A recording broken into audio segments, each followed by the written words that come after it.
Hi, and welcome to the tutoring training. I'm Madeline Cluck, and I'm the Student Enrichment Coordinator here at Momentum.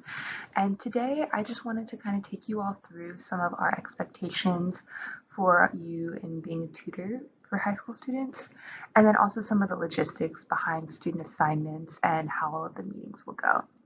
And so, yeah, we can go ahead and get started. All right, so first we're going to go over some of the logistics of your initial point of contact with the student. So all of your communication with the student should be through GroupMe, which is an app on your phone or your computer. If you don't have GroupMe or you don't know how to use it, just let me know over email and I can take you through the process. But anyways, once you're assigned a student, we're going to put you in a GroupMe group chat with them as well as our management team.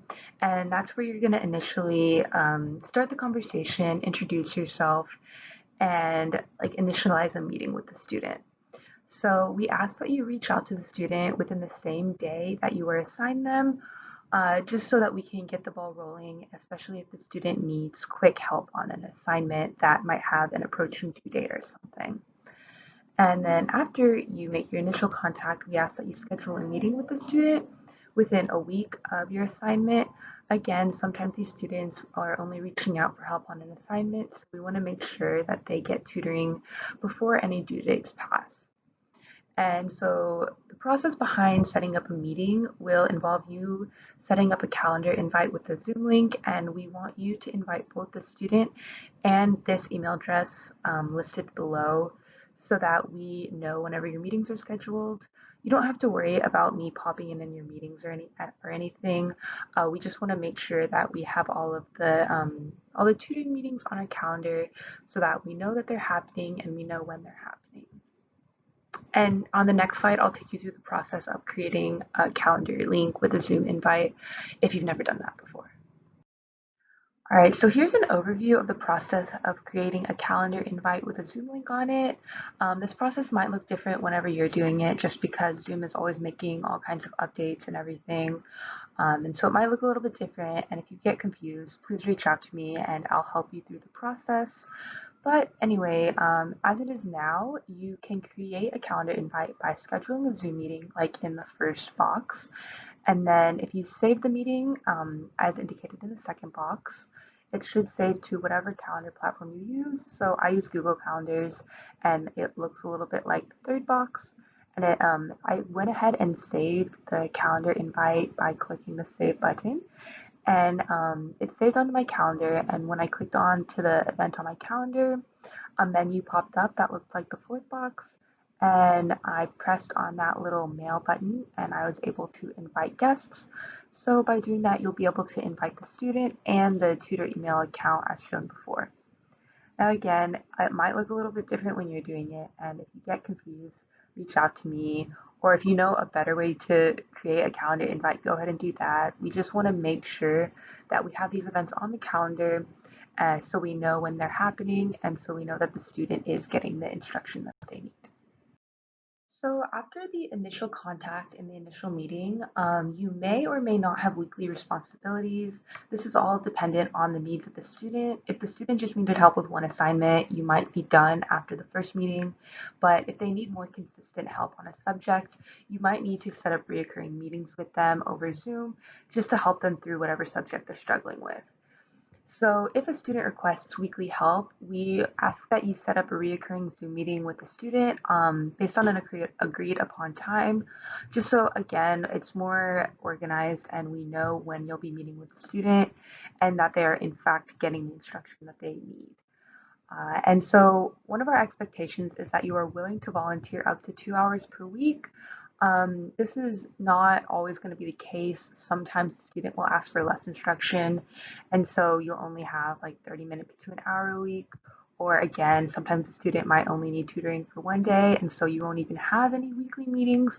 But we just ask that you have like the time frame in mind that you may need to volunteer up to 2 hours a week. However, if the student wants more instruction and you are willing to provide it, that is also all right. So if you're willing to put in 3 or 4 hours a week for the student and the student requests that, that is awesome, but it is not required for you to do. And then one other responsibility or just an expectation on our part is that you come prepared to answer any questions the student may have. And we know that since it's been a few years since you've taken these classes, some of the areas might be a little bit rusty. And so one way to avoid not knowing the answer to questions is to ask the student beforehand what they'll be covering so that you can do a little bit review before the meeting, just so that you're up to date on all of the information and you're prepared to answer any questions and clarify any concepts that they might be struggling with. All right, so lastly, I just wanted to go over some overall expectations that we have for you all as tutors. So first of all, we ask that you only communicate with a student through the group chat we've provided. Please don't use any DMs on GroupMe or provide them any personal information like your phone number or social media, just so that we can make sure that all conversations remain professional. And yeah, and then also please communicate with me as soon as you can. If you no longer have time to tutor, we understand that things come up. We just want to make sure that all of our tutors on our list are willing and able to put in the time necessary for all of our students who need academic help. And then also please communicate with me if you lack the expertise needed to answer student questions in a particular subject. So in the Google Forms you filled out, you indicated all the subjects you're comfortable with. But if you start tutoring a student and realize that you don't really know as much about the subject as you thought you did, please let us know and we can assign the student to a different tutor just so that we make sure that the student is getting adequate help. And then also if the student is just not responding to any of your group me's, please let us know. We'll be in the group me with you, but we might not notice if a student is responding or not. So just like send me an email or send me a text. You'll have my phone number in the email if the student isn't responding, and we'll try to figure out what's up. Just keep us in the loop about how communicated the student is being. And then we also ask that you act in a professional manner with the students over Zoom and in the group me. Please try to maintain a relationship with you as a mentor or as a guide or a tutor, and try not to delve too far into a friendship with a student because we really do want to make sure that all of our meetings and our situations remain professional. And then lastly, we will provide you a special Momentum Zoom background that we ask that you use in any Zoom meetings. This will be helpful in covering up any backgrounds that you have and making sure that they stay professional. And then it will also make us more unified as a team. So yeah, so again, these are just some expectations that we have for you as a tutor. If you take one thing home, please be communicative and act in a professional manner with the students. And so that concludes our training to be a tutor for Momentum Education. To close off this little presentation, I just wanted to go over some other things that you should have gotten in the email. So first of all, there is a background check that you need to go through in order to work with students in HISD. All the instructions should be in the email. It shouldn't take longer than 5 minutes to complete. And so we ask that you please complete that background check. And then whenever you're done, send us a certificate showing that you've completed it. And we will need that before we add you to our list of official tutors. And then also in the email, you should receive an NDA attached. And so as well as the background check certificate, we ask that you return the NDA with all of the information filled out and your signature. And lastly, again, as I mentioned before, in the email, you should have received a Zoom background.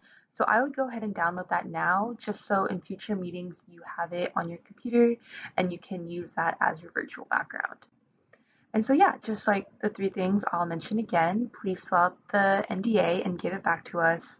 Complete the background training and give us a certificate. And then lastly, just remember to download the Zoom background and that should be it. Again, thank you all so much for agreeing to be a tutor. All of these students are truly appreciative of your efforts. And we will get in touch with you if we have any assignments that need to be made. So yeah, thank you all.